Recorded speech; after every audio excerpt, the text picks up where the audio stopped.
Olá galera, tudo bem? Queridos irmãos e irmãs, jovens, adolescentes, adultos também. Estamos tendo nosso encontro semanal devido à restrição quanto a ser presencial ou não. Então queremos gravar e queremos que esse estudo alcance também a todos aqueles que venham nos assistir. Sejam todos muito bem-vindos mesmo tendo esse contato por meio de uma gravação. O nosso estudo vai ficar gravado, então você pode olhar quando achar por bem. Nesse dia de hoje nós queremos gravar uma mensagem que seja direcionada ao público jovem, ao público adolescente. Porém é uma mensagem, na verdade, atual em todas as idades, os contextos. Porque o tema dessa mensagem de hoje trata-se da idolatria. E a idolatria, na verdade, é algo muito presente, não só no contexto bíblico, mas também nos nossos dias atuais. Nós vivemos num mundo, infelizmente, idólatra. E quando a gente passa a falar em idolatria, refletir sobre o que é idolatria, sobre o que são ídolos, de repente, a priori, o que vem à nossa mente, em um primeiro momento, é ídolos no sentido de um objeto de barro, uma estátua, uma simples imagem de madeira ou de ferro, né? Um ídolo, propriamente dito, feito. Mas a reflexão que eu quero trazer hoje, que está de acordo com a palavra de Deus, é de idolatria no sentido mais amplo. Idolatria no sentido daquilo que ocupa o nosso coração. Aquilo que toma o lugar de Deus no nosso coração. E daí isso ganha um leque muito grande. Não vai ficar restrito a apenas uma imagem de barro, a imagem de madeira, mas cria uma série de outras possibilidades. Por exemplo, eu queria que você refletisse comigo no seu contexto de vida, no seu redor, no seu dia a dia, nos seus relacionamentos, no seu trabalho, na faculdade, no seu secreto, na sua vida cotidiana. O que é aquilo que pode ou é um ídolo na sua vida? O que é aquilo que no coração toma o lugar que deve ser só de Deus? Vejamos de uma outra forma. Ídolo pode ser aquilo que toma todo o seu amor, a sua dedicação, o seu tempo, né? Aquilo que é a sua essência de vida. Ou seja, o ídolo, na verdade, ele justamente acaba tendo essa função no nosso coração. A gente busca um ídolo, na verdade, às vezes de maneira intencional. Por exemplo, no mundo de hoje, e talvez nem seja só do nosso contexto atual, uma forma muito gigante de idolatria é o materialismo. Por exemplo, entre as muitas formas que pode ser idolatrado os bens materiais ou o dinheiro em si mesmo. Por quê? Porque essas coisas, na verdade, estão no meio do nosso sistema. A nossa sociedade ela é regida por uma ordem que muitas vezes não caminha de acordo com a vontade de Deus. Infelizmente, é um mundo caído, como a palavra de Deus mesmo diz. Por isso eu quero te convidar para uma reflexão pessoal. Meu querido irmão, olhe para dentro do seu coração. Olhe para dentro daquilo que é a sua vida. O que é que te move? Será a busca desenfreada pelos prazeres? Será que de repente você busca visualizar, vislumbrar coisas que te trazem um prazer imediato, instantâneo? E das muitas formas, não imagine só no contexto sexual. Há muitas formas de prazer. Comida, bem-estar, conforto. Isso sim é um verdadeiro ídolo. Um ídolo, por exemplo, o ídolo dos youtubers, falando mais a linguagem dos jovens atualmente, né? Uma pessoa ou um artista ou alguém de referência nas mídias pode se tornar um ídolo na sua vida. Alguém que você admira, que você quer ser igual, que você copia, você caminha junto, segue, né? Então essas diversas formas de ídolos, e poderíamos ficar aqui por horas enumerando ídolos do nosso contexto moderno, do nosso mundo atual.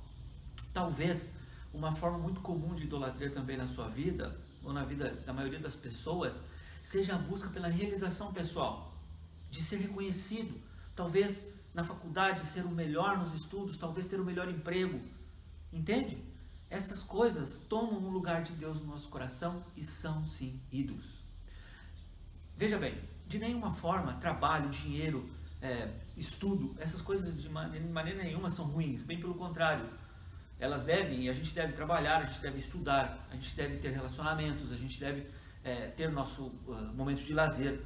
Mas essas coisas devem ocupar o devido lugar em nossa vida, segundo aquilo que a palavra nos orienta. elas não devem tomar o lugar do nosso coração, que é de Deus, o lugar em que a gente praticamente presta um culto a essas coisas. E é disso que eu estou falando. É disso que se trata a mensagem. E o interessante disso tudo é que a palavra de Deus, ela é atual. É muito legal isso. A palavra de Deus, mesmo os textos do Antigo Testamento, são a palavra de Deus. E o contexto da idolatria é muito interessante porque nós vemos na palavra de Deus esses conflitos também do homem com ídolos, ou da idolatria presente no meio do povo.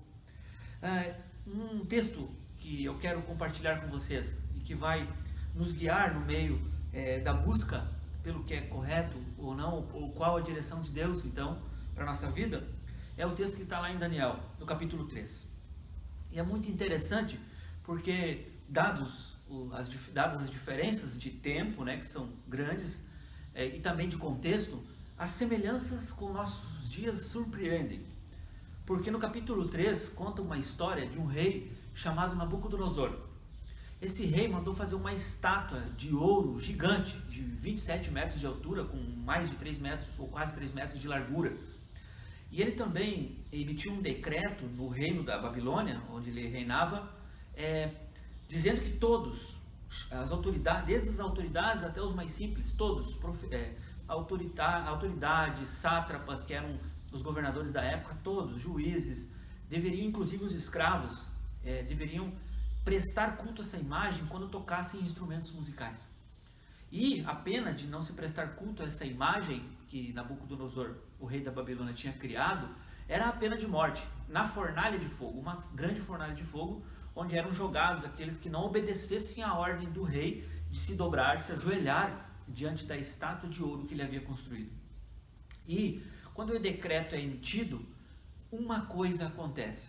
O capítulo 3 vai nos mostrar que 3 jovens hebreus do povo de Israel, que estavam exilados na Babilônia. O povo de Israel nessa época ele era escravo na Babilônia e Nabucodonosor reinava sobre eles.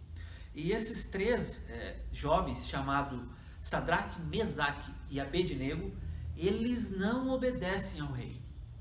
E já na sequência do texto nós vemos que alguns das autoridades entregam ele ao rei. Vão dizer a Nabucodonosor: olha, tem 3 jovens que trabalham aí contigo, que são teus escravos, que não prestam culto à estátua que tu criaste, não se dobram perante ela e não a adoram.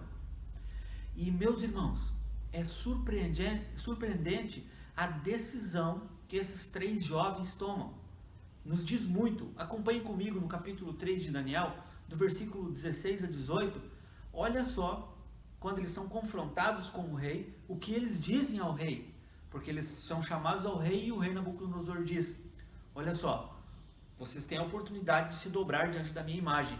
Se vocês não fizerem isso e não a adorarem, vocês vão ser jogados na fornalha de fogo ardente, vivos, e vão morrer. E quem poderá lhes salvar? E olha só o que esses 3 jovens dizem ao rei. Daniel capítulo 3, do versículo 16 ao 18.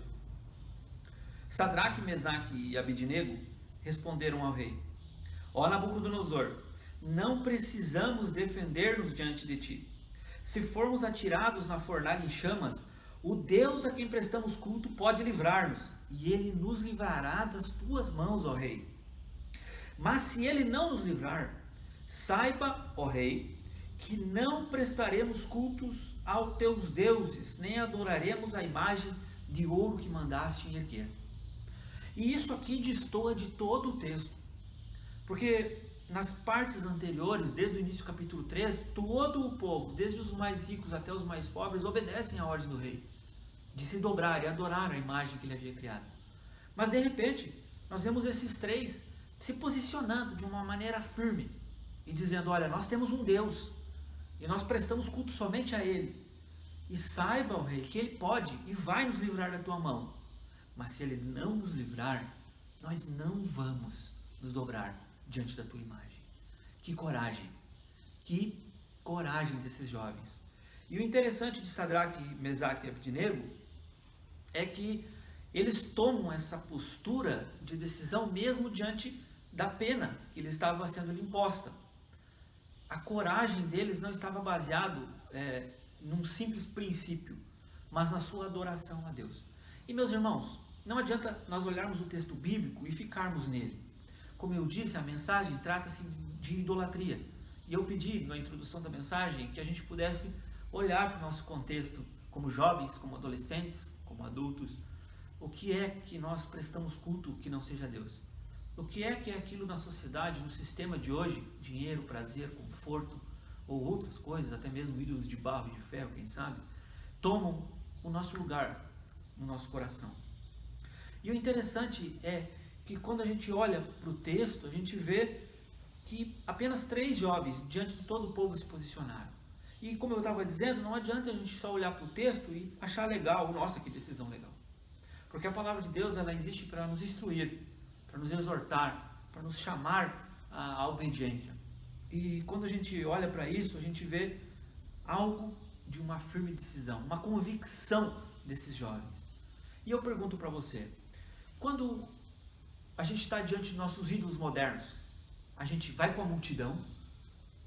Nós nos dobramos com a multidão diante do conforto, diante da busca por prazer, porque a maioria está fazendo isso, ou porque temos medo das consequências, como era imposto a esse povo, o medo da fornalha. Nós temos medo de ficarmos fora do grupo, nós temos medo de ganharmos menos dinheiro, de não termos fama, de usarmos uma roupa diferente daquela que está na moda. Com quem nós vamos? Com a multidão ou com a minoria? Meus irmãos, a decisão ela nunca é fácil, como não foi para Sadraque, Mesaque e Abednego. Mas eu volto a pedir para você, para que juntos a gente possa fazer essa reflexão que a gente fez no início. Quais são nossos ídolos que não são Deus no nosso coração? Que ídolos que ocupam a nossa mente, o nosso coração e nos fazem ir com a multidão a ponto de nos dobrarmos a algo que não é Deus? E isso é muito interessante porque, na verdade, a minoria aqui também é uma minoria hoje, né? Se você for olhar, você jovem cristão na sua faculdade, de repente, um exemplo, né? Você vai estar sozinho contra uma multidão que está indo num pensamento humanista, ou está seguindo a multidão, de repente, na busca por aquilo que nos inclui numa sociedade. Na verdade, talvez, o maior ídolo do nosso contexto moderno, talvez sempre foi, sejamos nós mesmos. Talvez nós prestamos cultos a nós mesmos. O nosso maior ídolo seja nós mesmos. Sejamos nós mesmos. Então, a ideia é de que a gente possa imitar essa grande decisão que Sadraque, Mesaque e Abednego tomaram. Mas veja bem, um ponto aqui a ser salientado. Esses 3 jovens, eles não estavam sozinhos. Eles tomam essa decisão no plural. Veja bem que no versículo 16 vai dizer, não precisamos. São 3, é um grupo, pequeno, mas é um grupo. Se ele não nos livrar, ou seja, a confiança de que Deus estava com eles, no sentido de que, como parte do povo de Deus, eles serviam a um Deus que era capaz de livrá-los de Nabucodonosor e também da fornalha. Mas mesmo que ele não fizesse, eles continuariam firmes em Deus, mesmo caminhando para a morte. E esse é o grande desafio para nós hoje também, meus queridos irmãos. Que reflexão a gente faz hoje, no nosso contexto atual, aplicando isso à nossa vida? Como é que nós nos posicionamos contra uma sociedade que nos empurra junto com a multidão para longe de Deus? Ou seja, como cristãos, como jovem cristão, como um adolescente cristão, como um adulto cristão, como eu devo me posicionar como Sadraque, Mesaque e Abednego diante de uma sociedade idólatra que cultua a si mesmo, que cultua os prazeres, o sexo, o dinheiro? Como eu faço para ter essa atitude de Sadraque, Mesaque e Abednego? Sabe, meus irmãos, esse princípio da palavra de Deus, de adorar somente a Deus, de amar a Deus sobre todas as coisas, de ser obediente a Deus, mesmo em face da morte, mesmo em face do desconforto, mesmo em face do prejuízo, ele não fica só aqui no Antigo Testamento. Nós vamos ver isso no decorrer de toda a Escritura, de toda a Bíblia. O convite que o próprio Jesus faz, o Senhor Jesus nos faz, de segui-lo, vem acompanhado de negar-se a si mesmo, de tomar a cruz e segui-lo. É o mesmo princípio encontrado aqui, ou seja, diante de tudo que quer tomar o lugar que é de Deus no nosso coração, diante de tudo isso, o nosso posicionamento como cristãos, como filhos de Deus, como aqueles que conhecem a Deus, deve ser: o meu Deus é capaz de me livrar dessa idolatria moderna. E se Ele não me livrar, eu não vou me dobrar. É claro que nós vivemos num contexto que é totalmente agressivo a esse tipo de posicionamento. O mundo não nos reconhece como cristãos, e muito menos quando tomamos esse tipo de atitude. Mas, meus irmãos, nós somos chamados a agradar a quem? A Nabucodonosor? Ao mundo? Nós somos chamados a adorar uma estátua de ouro, os prazeres, o dinheiro? Ou nós somos chamados para seguir o Deus vivo, que deu a vida dele por mim e por você, por amor, pagou a nossa dívida e agora nos convida a segui-lo, abrindo mão da nossa vida, daquilo que amamos acima de Deus, para segui-lo. E na verdade, hoje, nós não estamos sozinhos. Nós temos o Espírito Santo, nós temos a igreja, nós temos uns aos outros, o mesmo que Sadraque, Mesaque e Abednego tinham. Eles não estavam sozinhos, eles tinham a Deus, eles tinham a firme convicção, a decisão de permanecer firmes, mesmo diante da morte. E sabe, meus irmãos, tem um grande detalhe aí.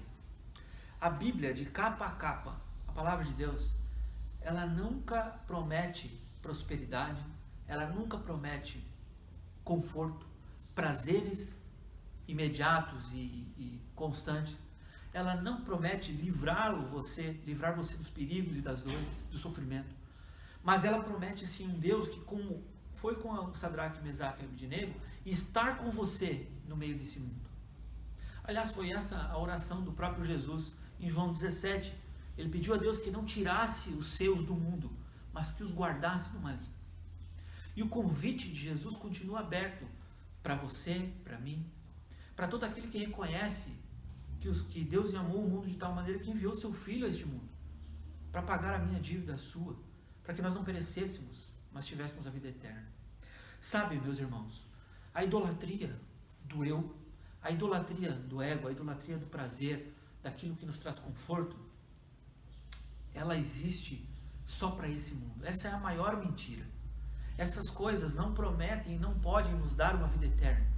Por mais que você ganhe o mundo, que você ganhe todo o conforto, dinheiro desse mundo, nada disso pode lhe garantir a vida eterna. Só há uma promessa de vida eterna, só há um meio para se chegar a Deus e a vida eterna, e é por meio de Cristo. Por isso, nós devemos refletir sobre aquilo que está tomando o lugar, que é somente do Senhor Jesus em nosso coração. E, meus irmãos, eu não estou aqui falando de religião, eu não estou aqui falando de simples atos que professam uma fé, ou um simples legalismo de cumprir regras para agradar a Deus. Não é isso. O que Jesus convida a nos fazer é nos arrependermos, é olharmos para dentro de nós e dissermos, em comunhão com o Espírito: olha, isso aqui é pecado, isso aqui está tomando o lugar de Deus, eu me converto, eu viro as costas para o meu pecado, agora eu me arrependo. E sigo aquele que pode e vai me levar para a vida eterna se eu crer nele, o Senhor Jesus. Então essa proposta do rei Nabucodonosor a todo o povo de sua época, como ele fez: olha, prostrem-se diante da minha imagem, porque se vocês não fizerem, vocês vão morrer, vão ser jogados na fornalha de fogo ardente. Essa proposta ainda continua hoje. O sistema de hoje faz a mesma coisa. Ele promete para você, ele diz para você se dobrar, para você caminhar com a multidão, para você conseguir as coisas, para você ser o melhor, para você desfrutar da vida.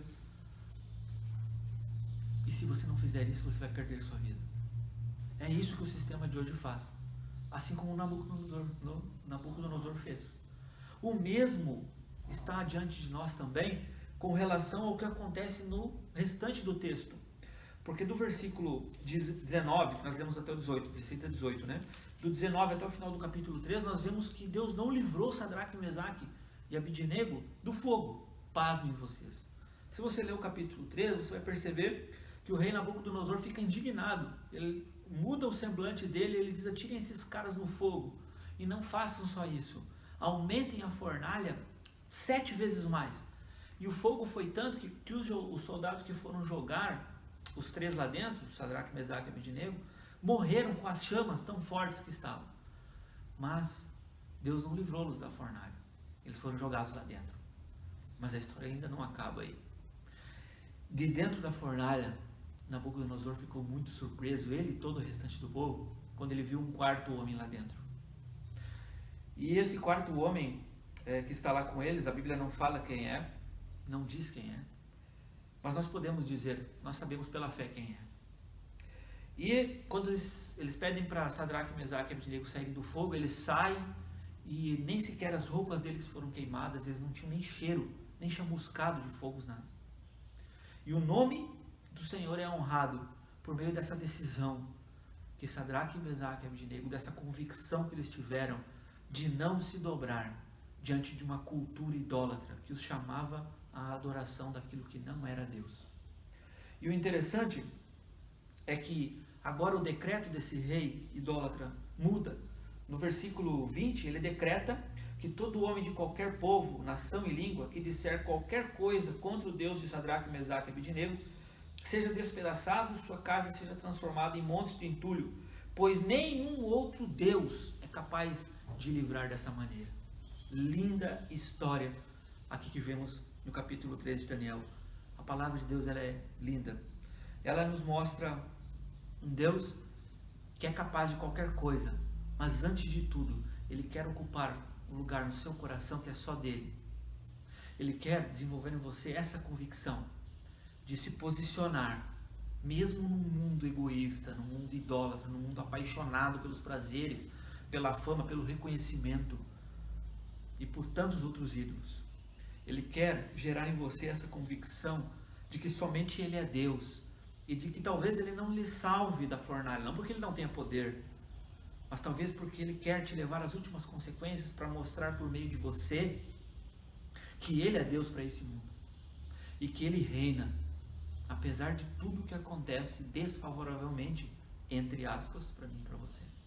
Portanto, meu irmão, o desafio que fica, o convite que o próprio Jesus nos faz é: siga-me, tome a sua cruz, negue-se a si mesmo, tome a sua cruz e siga-me. E ao fazer isso, não espere nada menos do que uma fornalha, nada menos do que sofrimento, nada menos do que oposição, do que ter que abrir mão, do que ter que se decidir. Mas saiba de uma coisa, Ele te promete a vida eterna. Ele te promete também transformar seu coração, te fazer de novo, te fazer nascer de novo e ser capaz de confrontar todo um povo que está à sua volta e que idolatra a si mesmo e a todo o resto das coisas do mundo. Por isso eu quero orar com você. Se é você que reconhece o Senhor Jesus como Salvador, está de repente prestando culto a outras coisas, a coisas da internet, buscando coisas que ocupam o lugar de Deus no seu coração, você sabe, talvez no seu secreto, onde ninguém veja, você faça coisas, a sós ou acompanhado, que desonram a Deus, que estão contra aquilo que você professa seguir. Sabe, Jesus não está pedindo para você ser legalista, ser um seguidor de regras. Ele está chamando você para um relacionamento com Ele.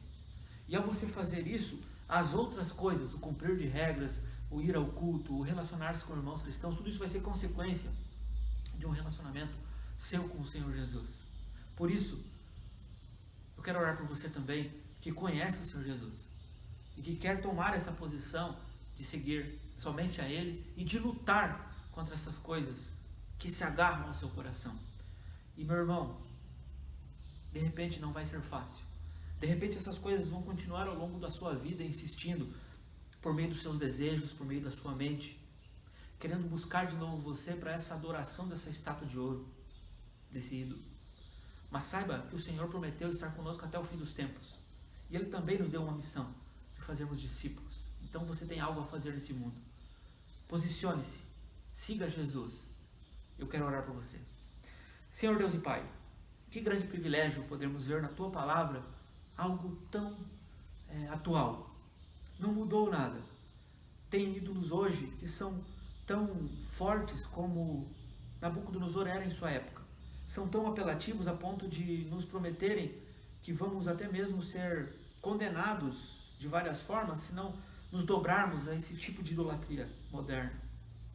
Senhor, eu quero clamar por todos aqueles que decidem se posicionar como Sadraque, Mesaque e Abednego se posicionaram, reconhecendo diante de uma sociedade que os convida à idolatria, se posicionando de uma forma a dizer: eu tenho um Deus que é capaz de me salvar disso, e se Ele não fizer, mesmo assim eu não vou me dobrar, vou continuar perseverando, seguindo, mesmo em meio ao sofrimento, porque Tu estás comigo e Tu prometeu isso.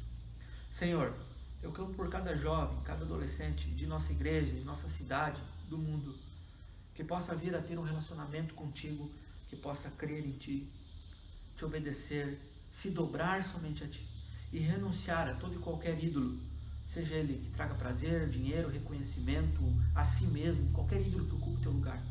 Traz coragem, traz convicção, Senhor, e nos dá a capacidade de nos negarmos a nós mesmos e Te seguir. Eu peço isso em nome de Jesus. Abençoe o grupo de jovens da Igreja Batista Santa Rosa, os adolescentes, todos os ministérios, os cultos. Senhor, guia o Teu povo pelo caminho eterno, por amor do Teu nome. Em nome de Jesus. Amém. Amém.